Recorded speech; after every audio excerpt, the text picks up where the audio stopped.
What's going on, Truck Nation? Young Diesel here, and today I'm about to blow your mind with something that's been bugging me for years. You guys have been asking me to react to this topic, and brother, what I discovered is absolutely insane. Picture this. You're cruising down I-80 in your Peterbilt 379, long hood gleaming in the sun, chrome stacks reaching toward the heavens, and you feel like the king of the road. But then you see a video of some European trucker, and his rig looks like someone took a hacksaw to the front end. What the hell is going on over there? Today we're diving deep into the rabbit hole of American versus European truck design, and I'm warning you right now, what you're about to learn will change everything you thought you knew about trucking.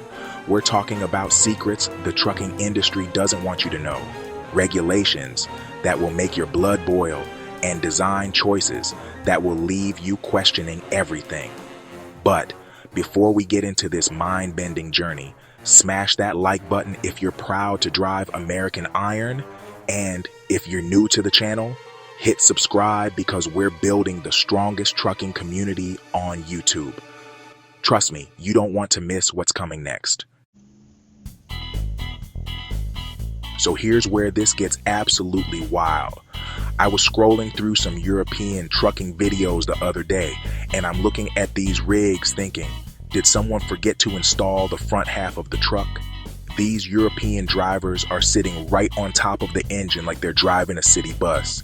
Meanwhile, here in America, we've got these beautiful, long-nosed conventional trucks that look like they could swallow a European truck for breakfast. But here's the kicker that's going to blow your mind. This isn't just about looks. This is about survival. This is about how government regulations, road conditions, and driver lifestyles have created two completely different species of trucks.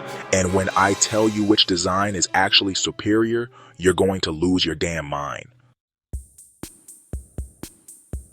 Let me paint you a picture that's going to make everything click. You know how we always talk about the trucking lifestyle? Well, in America, we're not just drivers, we're nomads. We live in these rigs for weeks at a time. Your truck isn't just your office, it's your home, your sanctuary, your castle on wheels. I'm talking about sleeper cabs that are basically luxury apartments, full-size fridges, microwaves, freezers, wardrobes that would make a mansion jealous, comfortable beds, multiple windows for natural light, and some of these rigs even have toilets and showers. These aren't trucks, these are mobile homes designed to keep you comfortable while you're putting down 70,000 miles a year. But here's where it gets crazy. Over in Europe, their trucks can spend days in the cab too, but the comfort level is like comparing a penthouse to a closet. Their sleeper cabs are cramped, minimal, and basic. Why? Because they physically can't make them bigger without breaking the law. And that's where this story takes a dark turn. Now, let's talk about something that's going to make your head spin: the roads. In America, we built our interstate system for one purpose: to move freight fast and efficiently across massive distances. We're talking about wide, straight highways that stretch for thousands of miles. These roads were designed for our long wheelbase conventional trucks. When you're pulling a 53-foot trailer down a straight stretch of I-10 for 500 miles, that long wheelbase gives you stability, comfort, and a smooth ride that'll keep you sane. The longer the wheelbase, the less you feel every bump and imperfection in the road. It's like the difference between riding in a limousine versus a shopping cart.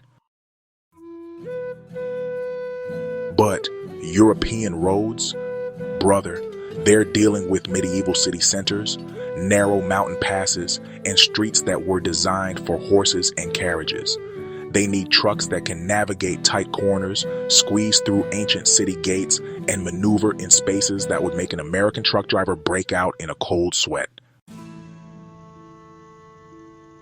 That Cabover design isn't just different, it's brilliant for their environment. The driver sits right over the front axle, giving them incredible visibility and virtually no blind spots. They can see exactly where their front bumper is, which is crucial when you're trying to navigate streets that are barely wider than your truck. But here's the part that's going to make you angry. In America, we can legally drive up to 11 hours in a 14-hour window. That's nearly half a day behind the wheel. When you're spending that much time driving, comfort isn't a luxury, it's a necessity. Our long-nosed conventional trucks are designed to keep drivers healthy, alert, and comfortable during these marathon driving sessions. Now, here's where the government gets involved and, honestly, everything goes sideways. Are you ready for this? The European Union has these strict truck length limits. We're talking about a maximum of 18.75 meters, which is about 61 feet total. And yeah, that includes the truck and the trailer together. So here's the diabolical part. If you're a European manufacturer and you can only build a truck and trailer combination that's 61 feet long, every single inch of truck length means less cargo space. Less cargo space means, well, less money. So what do? They make the shortest possible cab to maximize trailer length. It's not really about driver comfort, it's about squeezing out as much profit as possible within those government restrictions. But wait, it actually gets worse. Back in 1986, the US relaxed our truck length regulations. Before that, American trucks looked a whole lot more like European Cabovers because we had similar length restrictions.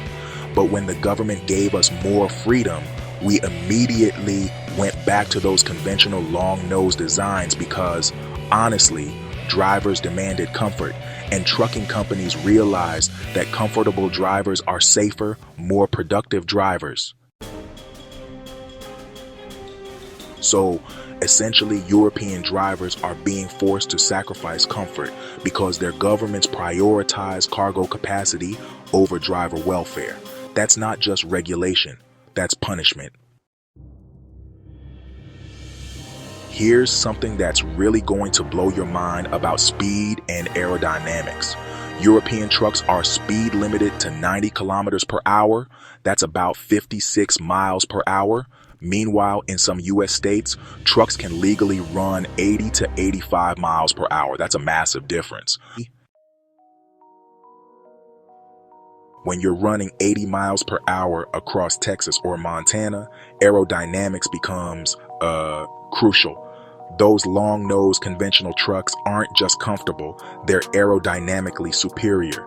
The sloped hood, the streamlined design, the way air flows around the cab, it all reduces drag and improves fuel efficiency at highway speeds. But, European trucks don't really need that aerodynamic advantage because, well, they're speed limited to basically city driving speeds. Their flat-face cab-over design would just be a total disaster for fuel economy at American highway speeds. But honestly, it doesn't matter since they're legally prevented from going that fast anyway. So, here's the million-dollar question that's been eating at me for a while. Which design is actually superior? And the answer is probably going to shock you. Neither design is superior. Both are, honestly, just perfect for their own environments. American trucks are all about long-haul comfort, high-speed efficiency, and yeah, the driver's lifestyle. Meanwhile, European trucks are optimized for maneuverability, regulatory compliance, and urban navigation. But here's what really gets me fired up. American truck design, to me, represents freedom. Like freedom to build comfortable trucks, freedom to drive at reasonable speeds, and freedom to put driver welfare above all those bureaucratic restrictions. On the other hand, European truck design, well, it's all about compromise and limitation. When I look at a European cab over truck, I see a driver who's been forced to sacrifice comfort because some bureaucrat decided that cargo capacity is more important than human welfare. And, when I look at an American conventional truck, I see a driver who's been given the tools to do their job safely, comfortably, and efficiently. So here's my challenge to you. Next time you're out on the road and you see a beautiful Peterbilt, Kenworth, or Mack conventional truck, remember that it represents something bigger than just transportation. It represents the American spirit of innovation, comfort, and freedom. And if you're ever tempted to think that European trucks are more advanced or sophisticated, just remember, they're not the result of superior engineering. They're the result of government restrictions that force manufacturers to prioritize cargo space over driver comfort. This is why we drive American iron, brother. This is why our trucks look like machines built for kings while theirs look like they've been cut in half. We didn't just build better trucks, we built trucks that respect the driver. What do you think? Are you proud to drive American conventional trucks, or do you think European cab overs have some advantages I missed? Let me know in the comments below, and if this video opened your eyes to something new about trucking, make sure you hit that like button and subscribe for more content that digs deep into the trucking industry.